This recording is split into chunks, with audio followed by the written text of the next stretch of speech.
Students एक बार फिर से आपको एक्सप्लेन कराने वाला हूँ हमारी क्लास 12th इंग्लिश के बोर्ड एग्जाम का पेपर, जिससे कि आपने जो मैंने एग्जाम में गलतियाँ की थी अब आप उन गलतियों में सुधार कर लें और इस साल आप अपनी परीक्षा में पास हो जाए। मतलब कि आप अपना पूरा साल बचा सकते हैं, फेल होने से आप बच सकते हैं अगर आप इस वीडियो को पूरा देख लेते हैं, समझ लेते हैं कि आपने जो पहले गलतियाँ की थी उन गलतियों को आपको दोबारा से रिपीट नहीं करना है और कौन सी ट्रिक आपको अपनाना है जिससे कि कम स्टडी करने के बाद भी आप एग्जाम में अच्छा खासा स्कोर कर पाएँ, आप एग्जाम में पास हो जाए। जी इस साल अगर आपने सप्लीमेंट्री का एग्जाम दे रहे हैं या फिर रुक जाना नहीं योजना से आप इंग्लिश में पेपर दे रहे हैं तो आपके लिए वीडियो बहुत ही ज़्यादा इंपॉर्टेंट है, क्योंकि ये वीडियो सिर्फ आपके ही लिए लेकर आया हूं। तो वीडियो को पूरा ज़रूर देख लीजिएगा। चलिए वीडियो को शुरू करते हैं।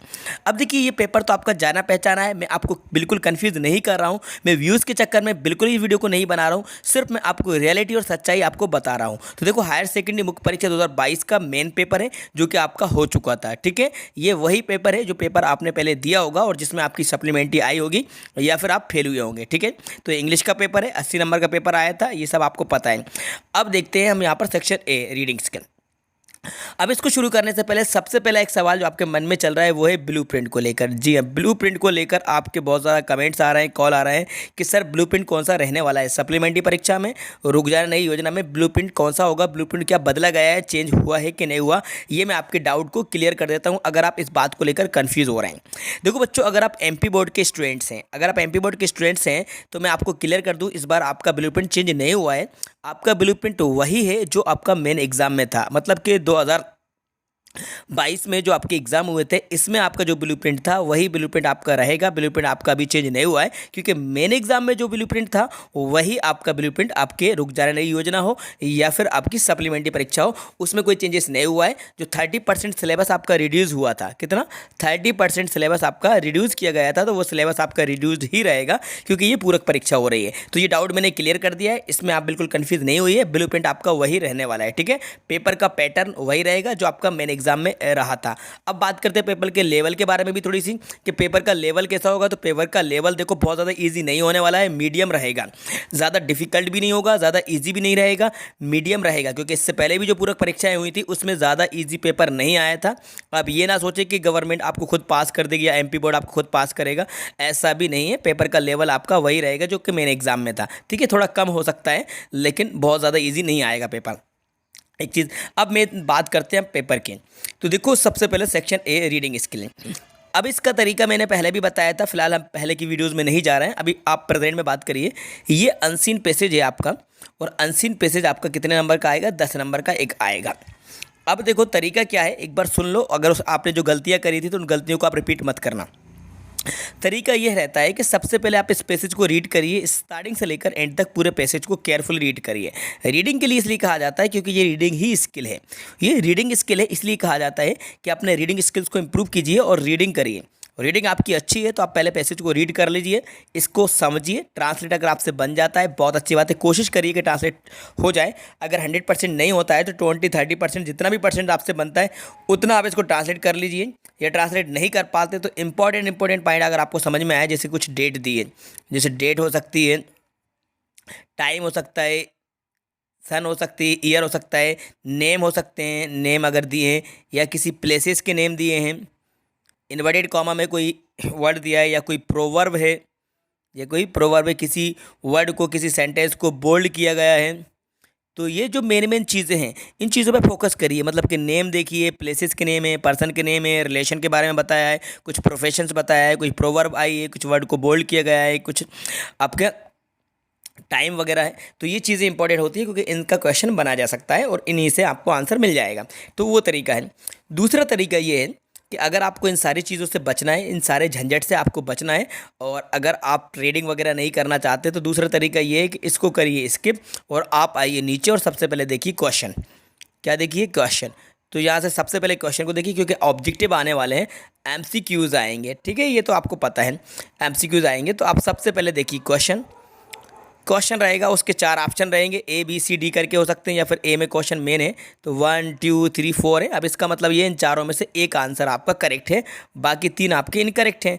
ठीक है, एक आपका करेक्ट है, बाकी 3 इनकरेक्ट है। तो आपको करना क्या है, देखिए यहाँ आपको क्वेश्चन को देखा, अकॉर्डिंग टू राइटर ठीक है, अब आप ऊपर आ जाइए, स्टार्टिंग से सर्च करिए, फर्स्ट लाइन से ही सर्च करिए। पहले क्वेश्चन का आंसर ज़्यादातर फर्स्ट सेकंड थर्ड लाइन में आपको मिल जाता है, ऊपर से सर्च करते आइए, टॉप टू बॉटम आपको सर्च करना है। तो अब यहाँ से रीड करो, life is a struggle we live in deeds and not in years, if we rest we rust, if we work we shine like jewels, adventures are the essence of life but action also sense contemplation. ठीक है, proper action needs the proper native.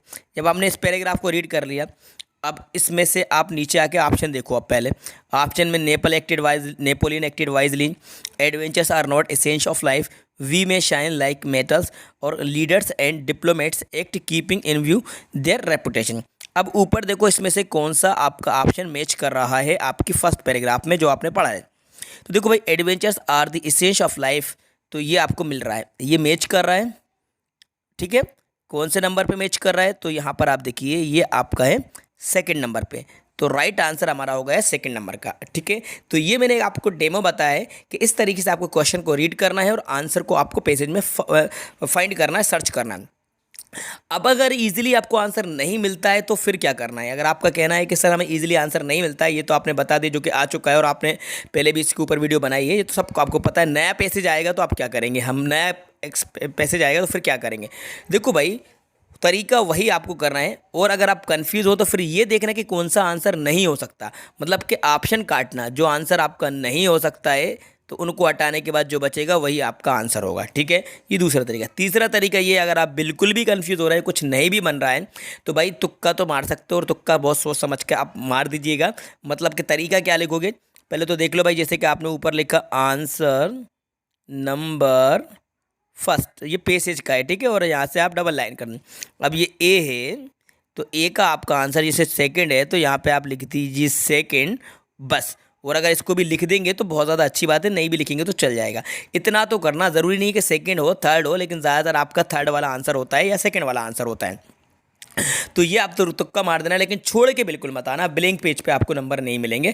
तो आप इतना तो करोगे, 10 में से आप 4-5 नंबर तुक्के मार के तो ला सकते हो। और जो तरीका मैंने पहले आपको बताया, फाइंड करिए आप आंसर को, तो बस आप उस 10 में से 8-9 नंबर ले आओगे। 100 भी ला सकते हो, 100% ला सकते हो, मतलब 100 की नहीं, घबराओ मत, 100 से नहीं, मतलब कि आप 10 में से 10 भी ला सकते हो। 100% की बात कर रहा था। ठीक है, तो आप 10 आउट ऑफ 10 भी ला सकते हो। ठीक है, तो बस ये तरीका पैसेज का है, तो पैसेज के तरीके को फॉलो करना और इसमें से पूरे नंबर लेके आना। चलो अब आगे बढ़ते हैं, इसमें बहुत डिस्कस हो गया, पैसेज को आगे बढ़ो। अब सेकंड नंबर का पेज क्वेश्चन है, तो देखो सेकंड नंबर में आप कंफ्यूज ही होगे, आपको समझ में नहीं आया होगा कि भाई इसमें करना क्या है, तो बिल्कुल कंफ्यूज मत हो। देखो क्वेश्चन को पढ़ो, read the following passage carefully, कह रहा है पैसेज केयरफुली पढ़ो, तो भाई आपने पढ़ लिया, मान लो पढ़ लिया। ठीक है, आगे आ जाओ। अब क्या कह रहे हैं, इधर देखो, कह रहे हैं make notes on the above passage in points, notes बनाना है।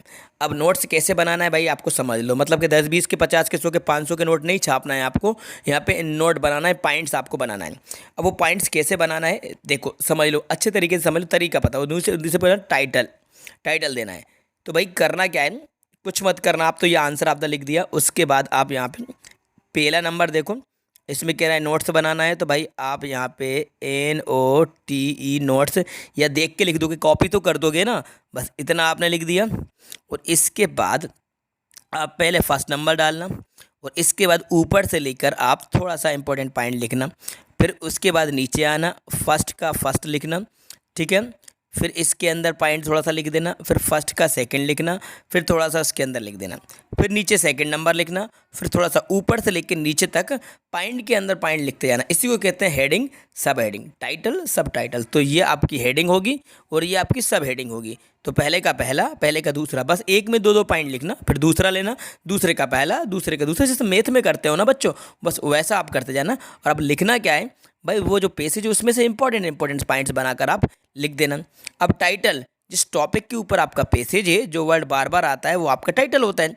तो यहाँ से आप सेकंड नंबर पे लिखना, और हेडिंग में आप लिखना टाइटल, TITLE, और टाइटल दे देना। अब इनके ऊपर अपन ने पहले भी डिस्कस करा है, बस छोड़ के मत आना। 4 नंबर में से आपको 2-3 नंबर तो बिल्कुल मिल जाएंगे। अब आते हैं हमें सेक्शन बी में, जो कि राइटिंग स्किल है। तो भाई राइटिंग स्किल में देखो, ये जो आपका एक क्वेश्चन है, इसमें से एक तो आएगा आपका पोस्टर, उसके और में आपका या तो नोटिस आएगा या एडवर्टाइजमेंट आएगा। तो पोस्टर के बारे में मैंने बता दिया है, तो बस पोस्टर 3-4 कर लो, इंपॉर्टेंट मैंने पहले भी बता दिए। उसमें पोस्टर को बनाने का तरीका देखो, अगर जो बताया वो नहीं आए तो क्या करना है, ये सवाल आपका बिल्कुल ज़रूरी है पूछना। तो देखो अगर उन सब में से नहीं आया, जो आपने लर्न करा है नहीं आया, तो क्या करना है, तो ये तरीका है कि सबसे पहला काम आप ये करना है, एक बॉक्स बना लेना। ठीक है, बॉक्स बना लिया। अब इसके बाद आपका कोई भी क्वेश्चन हो, जैसे कि यहाँ पे ये दे रहे हैं पोस्टर कंजर्वेशन वाटर, इन्होंने कंजर्वेशन वाटर दिए, इसके अलावा उन्होंने सेव ट्रीज दे दिया, या फिर पोल्यूशन के बारे में बता दिया, या इसके अलावा उन्होंने स्मोकिंग के बारे में कुछ भी ऐप दे दिया, या कोरोना के बारे में दे दिया, जो भी कुछ है। तो भाई जो क्वेश्चन में हेडिंग होगी उसको आप लिख देना। जैसे कि ये कंजर्वेशन वाटर है, या सेव वाटर है, या सेव ट्रीज़ है, तो भाई देखो ट्रीज़ दे दिया उन्होंने, सपोज एग्जाम्पल बता रहा हूँ, तो यहाँ पे आप लिख देना सेव ट्रीज़। जो टॉपिक आपका मेन हेडिंग है उसको कैपिटल में तो लिख देना, उसके बाद कुछ मत, मेन हेडिंग लिख देना क्वेश्चन में, फिर आप डॉट लगाना, इससे रिलेटेड पॉइंट लिख देना। यहाँ पे ये ट्रीज है, अब ट्री जरूरी नहीं है ट्रीज है, कुछ भी आ सकता है क्वेश्चन, तो उससे रिलेटेड कुछ ट्रीज से रिलेटेड कुछ लिख देना। We should protect the tree, don't cut the tree, grow more trees. ये अब डॉट डॉट लगा के पॉइंट लिख देना, और सेव ट्रीज सेव लाइफ, इसके अलावा जो भी कुछ है ऐसा आप नीचे एक आध पॉइंट आप कुछ ना कुछ, ये थोड़ा रॉन्ग होगा, स्पेलिंग सही करेंगे। तो इस तरीके से आप ऐसा लिख देना, जो भी आपका है, ड्रग्स का आ सकता है, या फिर पॉल्यूशन का आ सकता है, या बम ब्लास्ट का आ सकता है, इंपॉर्टेंट मैंने बता दिए। अगर उनसे हट के कुछ भी आए, नया आए, तो भाई पढ़ तो लोगे ना, पढ़ने के बाद जो टॉपिक है उन टॉपिक के ऊपर क्वेश्चन को देखकर आप यहाँ पे लिख देना, हेडिंग बोल्ड कर देना, थोड़ा अट्रैक्टिव बना देना, डिज़ाइन वगैरह डाल दियो। ठीक है, और इसके बाद ऐसे डॉट लगा के कुछ लिख देना, बन जाएगा आपका। 4 में से भाई 3 नंबर तो पक्का है, और 4 में से 4 ले आओगे अगर पेंटर हो अच्छे खासे, तो पूरे मिल जाएंगे। कहीं का भी आए, कुछ भी आए, आप तो छाप देना, मैंने तरीका बताया है। ठीक है, बस उस क्वेश्चन को देख के छाप देना। आगे बढ़ो, इसके बारे में मैंने ये बात करी, चलो आगे बढ़ते हैं। इसके बाद भाई क्या है, लेटर। तो लेटर का भाई फॉर्मेट मैंने आपको बताया है, तो इसका फॉर्मेट देख लो, और फॉर्मेट देखने के बाद क्वेश्चन को देखकर आप उस क्वेश्चन के अकॉर्डिंग आंसर को शेड कर दो। जी हाँ, जैसे कि जी है, इसमें तो कितना लंबा चौड़ा क्वेश्चन दिख रहा है, तो भाई इसको समझ लो कि क्या रहा है। Last month you purchase TV, भाई टीवी आपने खरीदी, ठीक है, कहाँ से खरीदी ये बता दिया, उस पर एड्रेस वगैरह दे दिया, क्या प्रॉब्लम है, सब्जेक्ट कह रहा है भाई डिफेक्ट है कुछ, ठीक है, डिफेक्ट है तो भाई लेटर लिखना है, कंप्लेंट लाना, किसको लिखना है, मैनेजर को लिखना है। तो ये सब देख लो, और देखने के बाद भाई एड्रेस लिख दो, डेट लिख दो, सब्जेक्ट लिख दो, और थोड़ी सी अपने तरफ से 2-3 लाइन जोड़ दो कि भाई it's not working properly, so please replace it. तो ये 2-3 लाइन तो आप मन से लिख दोगे ना। 4 नंबर का आ रहा है, कोई लंबा चौड़ा 6 नंबर का थोड़ी ना आ रहा है, तो 2 नंबर का तो फॉर्मेट है, और 2 नंबर का डिटेल आप लिख दोगे, कंटेंट। तो छोड़ के मत आओ, मतलब फॉर्मेट लो सही से। क्वेश्चन में आपको एड्रेस मिलेगा, किसको लिखना है आपको मिलेगा, सब्जेक्ट आपको मिलेगा, डेट आपको जिस डेट में एग्जाम है वो आप लिखना। ठीक है, बस सारी चीज़ें हैं तो हैं, नाम वाम आपका क्या है वो सब कुछ यहाँ पे बता तो रहे हैं, ये लास्ट में आप लिख देना बस। ऐसे ही आपका इन्फॉर्मल लेटर में होगा तो क्वेश्चन को पढ़ लो, भाई टॉपिक क्या बता रहा है, किसको लिखना है, ये से टॉपिक देख लो, उसके अकॉर्डिंग सेट कर दो, 2-3 लाइन मन से लिख दो। लर्न नहीं है तो लर्न है, तो फिर तो आपके बारे नहीं आ रहे हैं, मज़े मज़े हैं। अगर लर्न नहीं है उस कंडीशन में बता रहा हूँ। आगे बढ़ो, इसके बाद लॉन्ग रिपोर्ट। अब लॉन्ग रिपोर्ट आपको लर्न नहीं है तो क्या करोगे, पहले भी लर्न नहीं होगी तभी तो सप्लीमेंट्री लाया हो। तो लर्न नहीं है तो भाई ये करो कि तो कुछ इतना लंबा चौड़ा क्वेश्चन दिख रहा है, तो भाई इस क्वेश्चन को डिटेल में लिखने में क्या दिक्कत है। ये फुल स्टॉप बने हैं, ये पॉइंट माइंड लगे, पॉइंट को हटाते जाओ, उनको डिस्क्राइब करते जाओ। जैसे यहाँ पे जो दिए हैं पॉइंट, यहाँ पे दिए हैं डेवास्टेटिंग फायर, तो इसको आप थोड़ा डिटेल में लिख दो, इसको डिटेल में लिख दो, थोड़ा सा इनको एक एक 2-2 लाइन में, मतलब कि ये 4 लाइन का है तो आप उन 4 लाइन को 8 लाइन में कर दो, और ये फुल यहाँ पे ये जो डेस वगैरह लगे इनको हटा दो, डिटेल में लिखते चले जाओ, बन जाएगी लॉन्ग रिपोर्ट। 4 नंबर से 2-3 नंबर आप वैसे ही ले आओगे। तो बस ये जो आपका क्वेश्चन आए तो आंसर नंबर डालना, आंसर नंबर कौन सा है भाई, 5 है, इसको डालो, और ये जो इसको बस डिटेल में लिख दो। यही अगर कुछ मन से लिखोगे पॉइंट तो लिख दो, अगर नहीं बने तो छाप दो इन्हीं को, जैसे कहते हैं सर, ठीक है, जीरो तो नहीं लाओगे। इसमें भी यही करना है। ग्रामर को मैंने आपको एक्सप्लेन करा दिया है, खूब वीडियोस देखी हैं आपने ग्रामर की। आगे बढ़ो, इसके बाद आते हैं अपन एक्सट्रैक्ट पे। ये एक्सट्रैक्ट है, तो एक्सट्रैक्ट भी मैंने एक्सप्लेन करा दिए आपको, इंपॉर्टेंट एक्सट्रैक्ट आपको बता दिए, तरीका आपको बता दिया कैसे सॉल्व करना है। नहीं बने तो बस इसी में ढूंढो, पैसेज की तरह है, बस पैसेज हैं, और ये बुक के पैसेज है, तो चैप्टर कभी कभार आपने पढ़ लिए होंगे गलती से ही पढ़े होंगे, तो आपने पढ़ लिए होंगे, तो बस उन्हीं पैसेज के अकॉर्डिंग देख के कुछ ना कुछ आप लिख दोगे समझ के, क्वेश्चन में से आंसर यही मिल जाएंगे आपको। ठीक है, आगे बढ़ो। अब रही बात क्वेश्चन आंसर, तो इंपॉर्टेंट क्वेश्चन आंसर मैंने बता दिए, पैसेज आपका पोएम का है, विस्तास का है, फ्लेमिंगो का है। बाकी ये क्वेश्चन आंसर है, तो क्वेश्चन आंसर जो लर्न है वो लिख देना। अब लर्न नहीं है तो स्टोरी आपने पढ़ी होगी, तो उसमें से कुछ ना कुछ लिख देना। नहीं तो यहाँ पे देखो क्वेश्चन को दम दो, what was France expected to be prepared, तो सब्जेक्ट को देखना, सब्जेक्ट के बाद उसके बाद हेल्पिंग वर्ब यहाँ से लगा देना और देन पूरा का पूरा छाप के 2-3 वर्ड आपके दिमाग में हो तो वो लिख देना भाई क्या था भाई होमवर्क नहीं करा था उसने इसलिए डरा हुआ था, स्कूल लेट से भी लेट गया था। तो 2-3 आप लाइन जोड़ देना। व्हाट इज साहिब लुकिंग, तो भाई इसको सेट कर देना, साहिब सब्जेक्ट ले लेना, यहाँ से शुरू कर देना, इसके बाद इज लगा देना, हेल्पिंग वर्ब सब्जेक्ट के बाद लिख देना, पूरा क्वेश्चन छाप के जो मेन बात है वो बता देना है। वेयर ए प्लेस का पूछा, प्लेस बता देना। तो ये मैंने आपको तरीका बताया पास होने का। सारे क्वेश्चन में ऐसे ही करना जो लर्न है बस। हु वाज डॉक्टर सदाव कौन थे, तो भाई जब हु से क्वेश्चन है तो बस हु हटा दो, और हु हटा के भाई जैसे हु वाज डॉक्टर सदाव, तो डॉक्टर सदाव कौन थे तो हु हटा दो, हु हटा के जो थे भाई साइंटिस्ट थे या डॉक्टर थे, क्या थे भाई आपको पता होगा, नहीं तो यहाँ से शुरू कर दो, जैसे कि डॉक्टर सदाव वाज लिख दो, इसके बाद हेल्पिंग वर्ब सब्जेक्ट के बाद हेल्पिंग वर्ब यूज़ करना है। अब क्या भाई डॉक्टर थे तो भाई डॉक्टर साइंटिस्ट, डॉक्टर तो इसी में खुद लिखा है, खुद ही बता रहा है डॉक्टर थे, तो भाई यहाँ लिख दो साइंटिस्ट थे, ठीक है, साइंटिस्ट भी थे वो, तो ये फूला लिख देना आप, बन जाएगा। तो ये तरीका है। हुईज करके क्वेश्चन आया तो टाइगर किंग नाम बताना है, तो क्वेश्चन को आधा तो क्वेश्चन रहेगा, आधा आपका आंसर बनेगा, तो क्वेश्चन उसी को छापना है। क्वेश्चन छापने के लिए पहले सब्जेक्ट ले लेना, उसके बाद हेल्पिंग वर्ब लगा देना, फिर आपकी वर्ब और ऑब्जेक्ट है और मेन आपका आंसर में जो ऑब्जेक्ट है उस बात को लिख देना।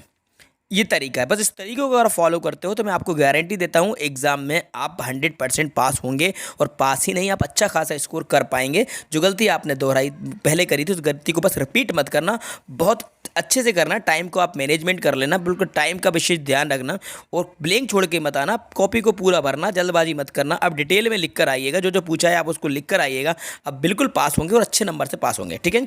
अभी भी आपका कोई डाउट है, कोई कन्फ्यूजन है तो आप कमेंट्स बॉक्स में जाकर कमेंट्स करके मुझसे पूछ सकते हैं। उम्मीद करता हूँ ये वीडियो आपके लिए बहुत ज़्यादा हेल्पफुल साबित होगी, और इस वीडियो के बारे में आप मुझे एग्जाम के बाद बताएंगे, पहले भी बता सकते हैं कि ये वीडियो आपके लिए कितनी ज़्यादा हेल्पफुल साबित रही। कमेंट्स करके आप मुझे ज़रूर बताइएगा, क्योंकि ये वीडियो आपको पास कराने वाली है, आपको फेल होने से बचा सकती है, आपकी साल बचा सकती है, इसलिए वीडियो को लाइक करो, अपने दोस्तों के साथ शेयर करो। यदि चैनल पर नए तो चैनल को जरूर सब्सक्राइब कर लो, क्योंकि आगे भी आपके लिए अच्छी से अच्छी वीडियोस आती रहेंगी।